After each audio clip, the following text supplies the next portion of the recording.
Salam alaikum, shalom, grüß Gott, bonjour, privet, dobar dan, namaste, and welcome to this video. In this one I will talk about these two speakers, the ELAC Vela 403 on the left and the Wharfedale Evo 4.2 on the right. I listened to both speakers using my two amps, the Unico Primo by Unison Research on the left and the Audiolab Omnia on the right. And I will tell you which one I prefer, and this is a quite difficult thing in this case, in this comparison. So,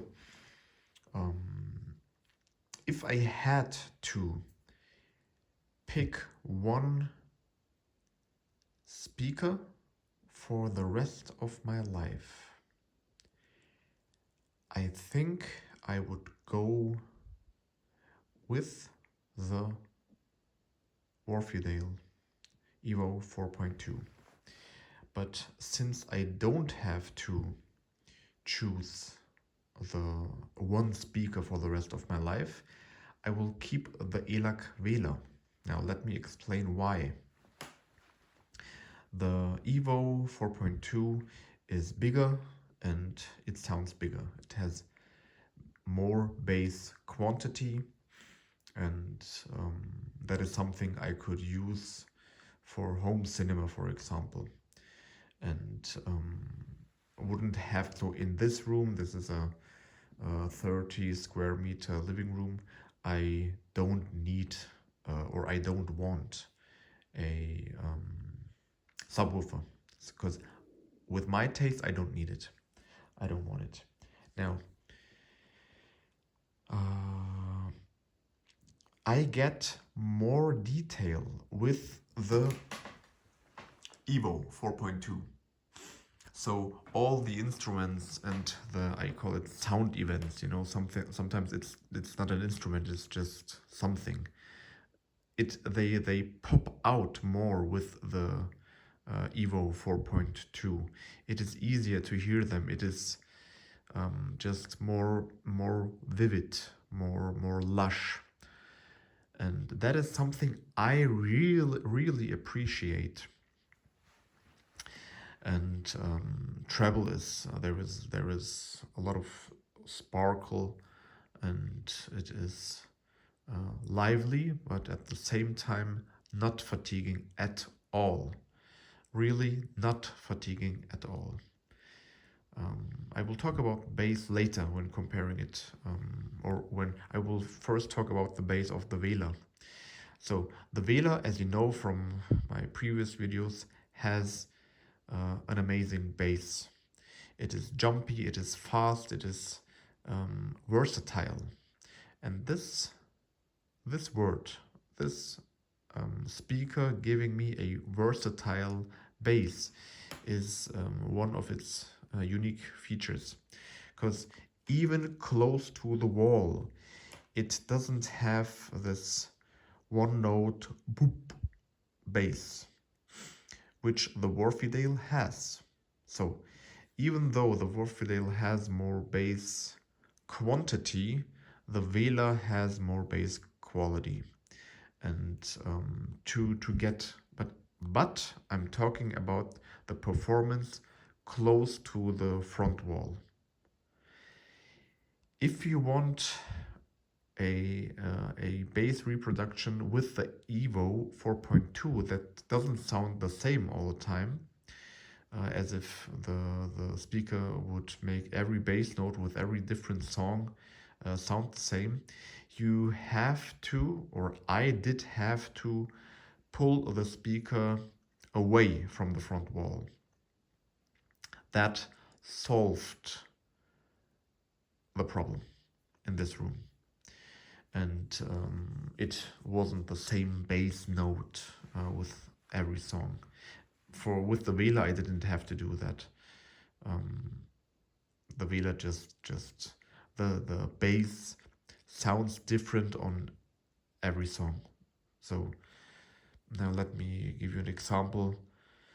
I listened to Justin Timberlake's Justified album, and um, different songs, different bass notes, and the bass always sounded different with the ELAC Vela. And to achieve that, I had to pull the Evo 4.2 away from the wall. Otherwise, it was always this room-filling, big, boomy bass.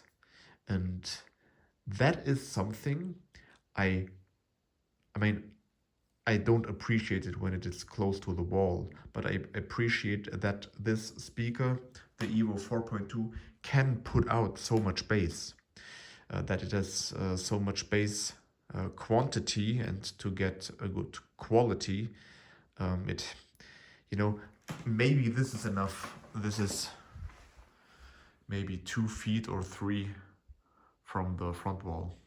And now here you can see the size difference.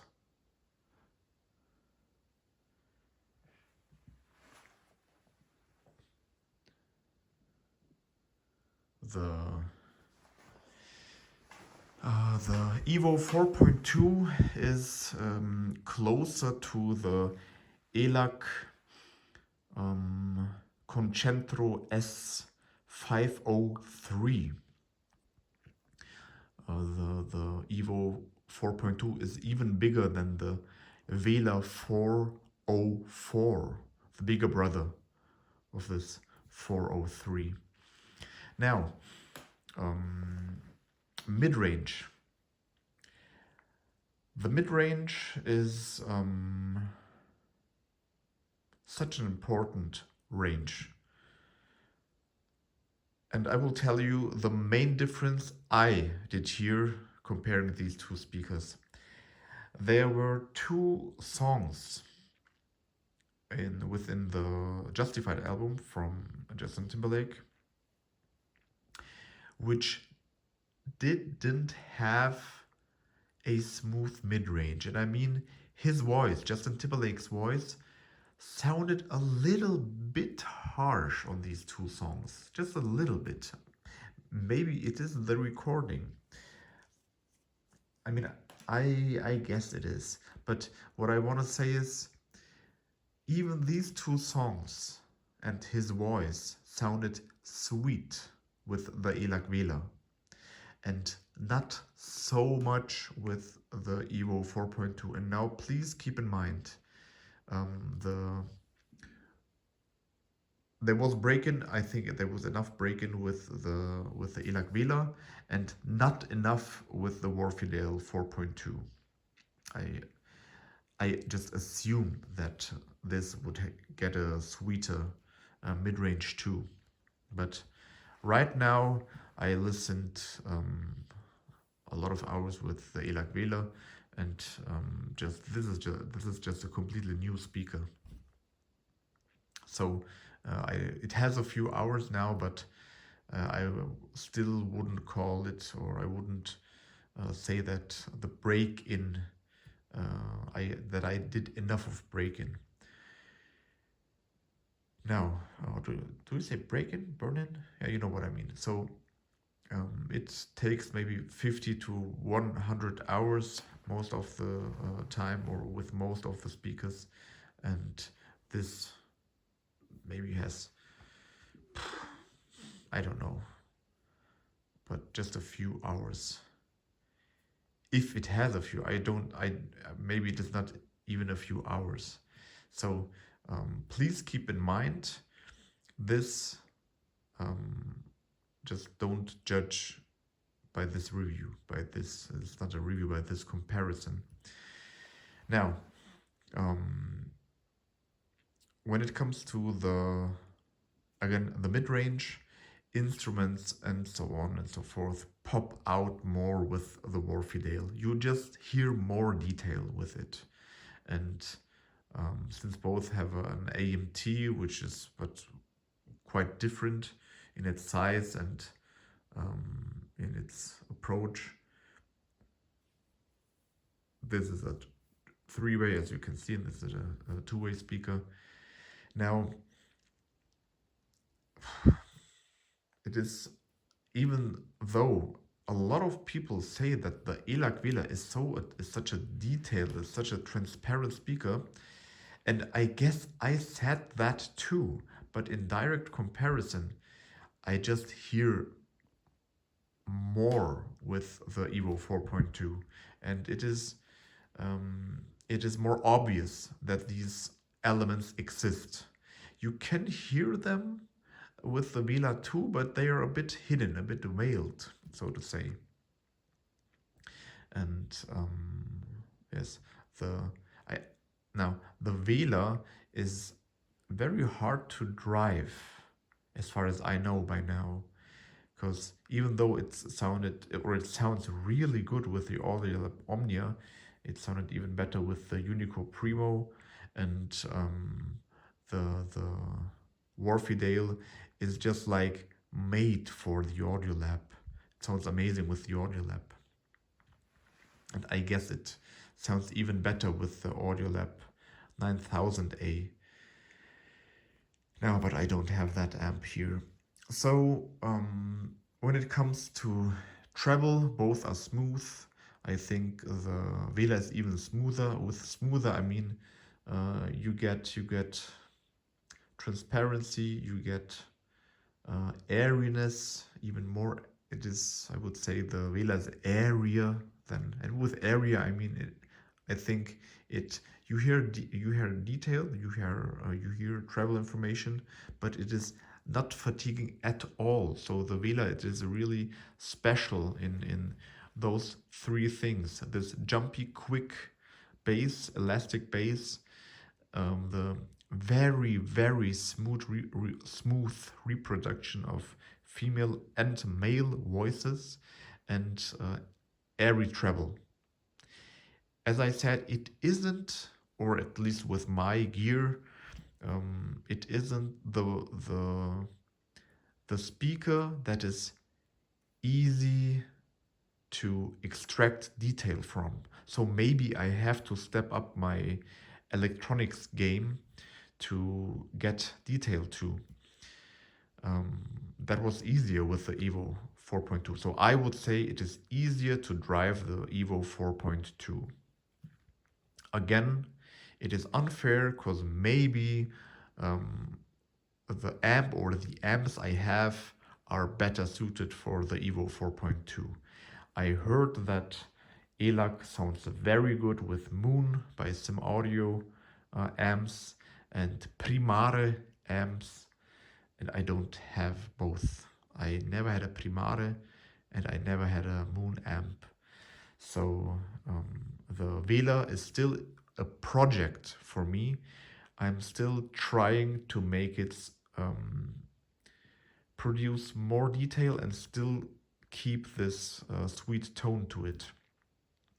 So it does things I think the Evo 4.2 will not be able to do, but at the same time, the Evo is a speaker that gives me a great performance with more inexpensive gear. So, soundstage. Both are not very holographic in their soundstage. So all the instruments or all the elements on the soundstage are not very holographic. That is why I would like to return to point source speakers, because I really enjoy this holographic imaging when you close your eyes and these instruments pop out of nowhere between the speakers. And when it comes to now, the soundstage is it appears bigger with the Wharfedale, but deeper with this layering, this depth layering is better with the ELAC Vela in my room with my gear. So did I forget something? Bass, mid-range, treble, soundstage, width and depth. Tonally, I'm sorry, the one thing tonally. Now, I think the wooden instruments sound more natural with the Evo 4.2. Like I said, voices are sweeter with sweeter. Yes, I want to call it sweeter. So it is the ELAC Vela is still a very, very correct speaker with very. I mean, it is still not a monitor for studios. It is still for home hi-fi, but it is a correct speaker. It doesn't have too much of an own signature. That is something I really like, especially when it comes to the bass. Every song sounds different, because every song is different, or most of the songs are really, really different, and you can hear that with the ELAC Vela even when you put it close to the back wall, and it doesn't get boomy. Even though both have an interesting bass port, you know, this ELAC Vela has it on its bottom, on the back, and this Evo has it as a surround something. Now, I guess that's it. So if you have any questions, please ask me in the comments below. I think I answer maybe 99% of all the answers, of all the questions. So don't hesitate, just ask me if you want to know something.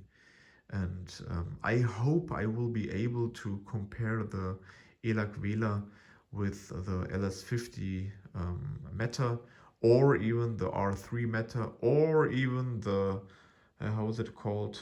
The Source Point 8. I would love to have those speakers. Or something like a single driver. There is something like a OGU or something. Such a brand with a single driver. I like that approach a lot. No crossover, just one driver.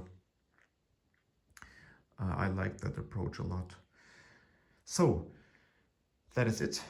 I wish you a good day or night whenever you watch this, and please keep in mind, don't judge gear by its review, not even by my videos. I think so. Here you can see the terminal. I think this is just an idea, but right now I think my impressions, I told you about my impressions, and again, both are amazing. You get just more sound, bigger bass and so on with the Evo 4.2, since it is a much bigger cabinet. It has a much bigger cabinet, and what a wonderful cabinet it has. It is really amazing how good the build quality can be at this price point. It is, I told you that in my last video. I'm really impressed because the precision of all these elements.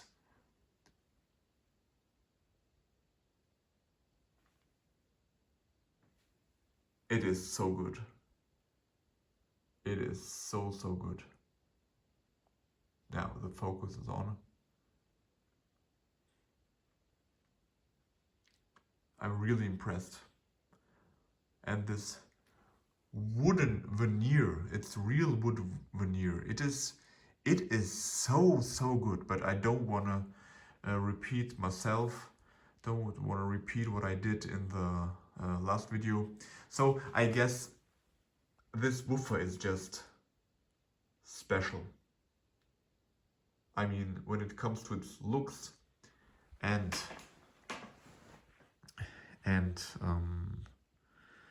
the sound, the sweetness of the mid-range, and so on and so forth. I mean, when I talk about build quality, I should know about the wiring inside too, but I don't know. So let's keep it at that. Thank you very much. See you in the next video, and then I hope I will have another pair to see if it dethrones my ELAC Vela. So, bye bye.